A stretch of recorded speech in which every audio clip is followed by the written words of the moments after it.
back what's happening.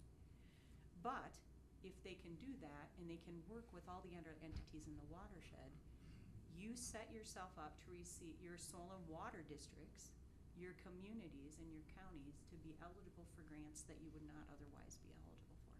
So we see the state of Iowa Department of Ag and Land Stewardship, making it more and more necessary for their funding that you have a watershed management authority formed. So they'll put out an announcement and say, this is for watershed management authorities, soil and water districts. That's the only ones that can apply.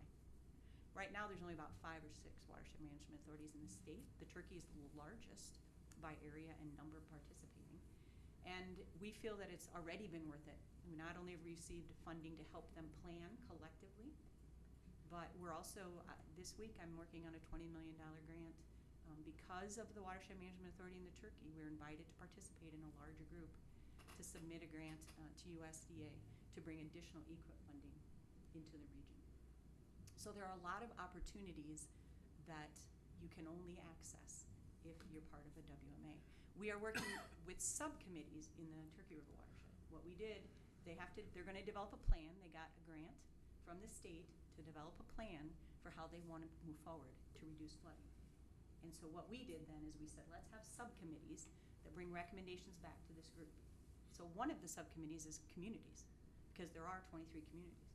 So those communities actually have come together and said, we know there's all these things we want to do. We want to have a rain barrel program. We want to have a rain garden program. We want to put in bioswales and wetlands, and we want to plant trees, and they have permeable pavers, and they have all different things they want to do.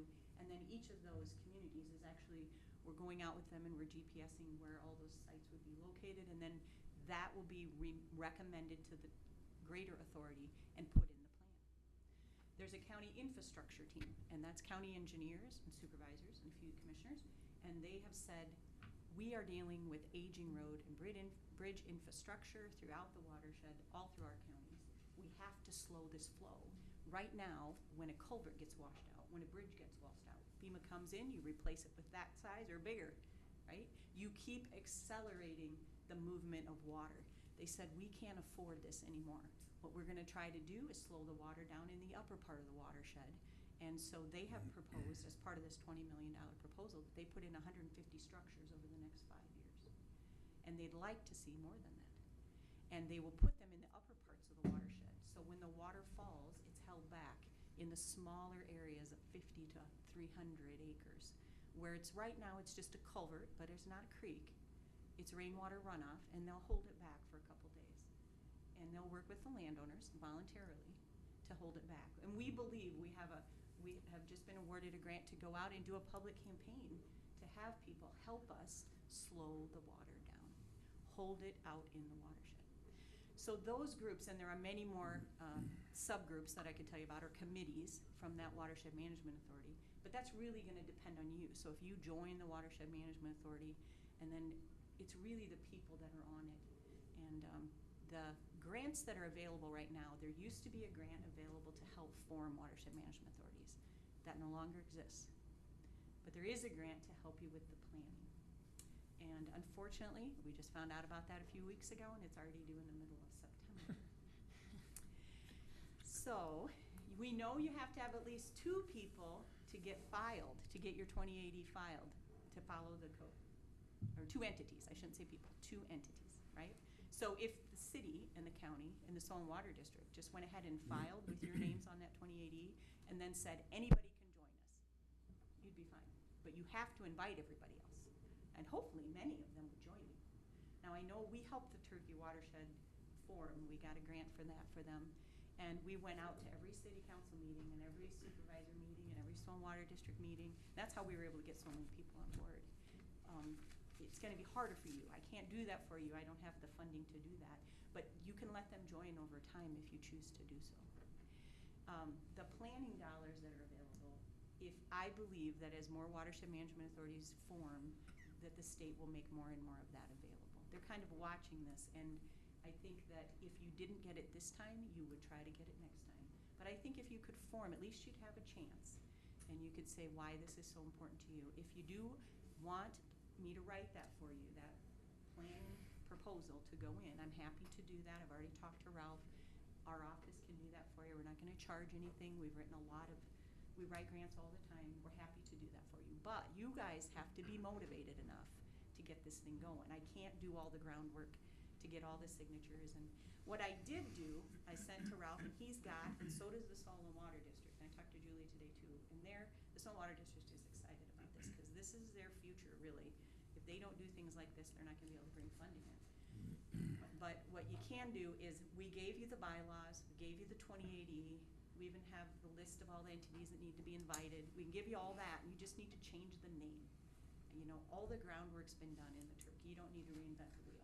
If it was the Turkey River Watershed Management Authority, now it can be the Wapsie Watershed Management Authority. You could look at it and say, well, we wanna meet every month. We don't wanna wait for it. We wanna meet once a year. You know, you can do whatever you want with those.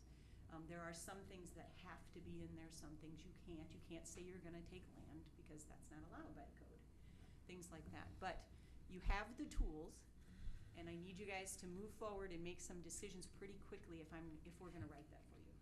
And like I said, there's no guarantee you can get the money for planning, but to be honest, you're kind of jumping ahead anyway. You don't have the monitoring going on, so you might also think about how you could do that. How you could partner together with everybody anyway would be a great thing. Now, I will come back. Ralph has set a date. I think, would you pick the 4th? 4th of September. I'd like to do about 1:30 meeting in the afternoon. And I gotta get this done real quick because I gotta get all these letters out. And so I'm planning on getting them out tomorrow. Hopefully we can meet at 1:30 in the afternoon up to the assembly room of the courthouse. So he'll invite all those entities. Everybody can't make it, but I don't know when we can put it that everybody can be there. And this is just the beginning. I mean, we're gonna be having, if this thing is gonna go, we'll be having more meetings to get more people involved.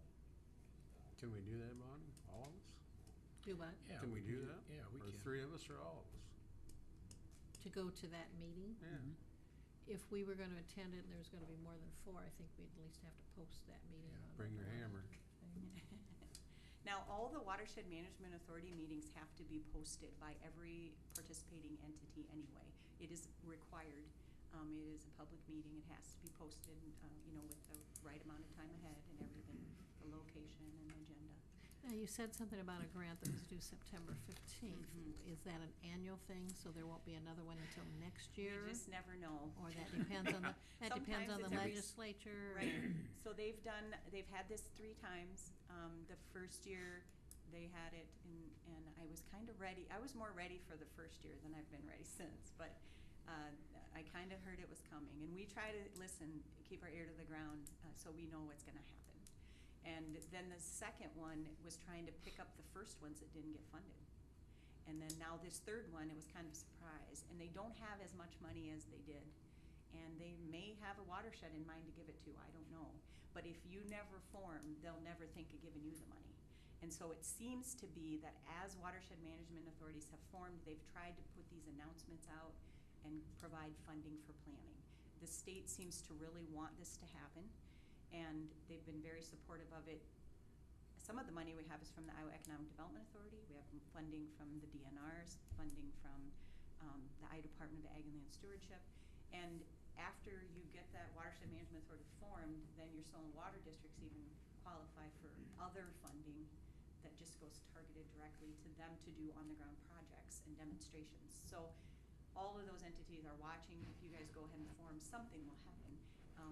How well you form, how many entities participate, if you move forward without waiting for someone else to do something, all those things will matter. Because there are watersheds where the entities say, you know what, we're gonna work together, like in the Turkey.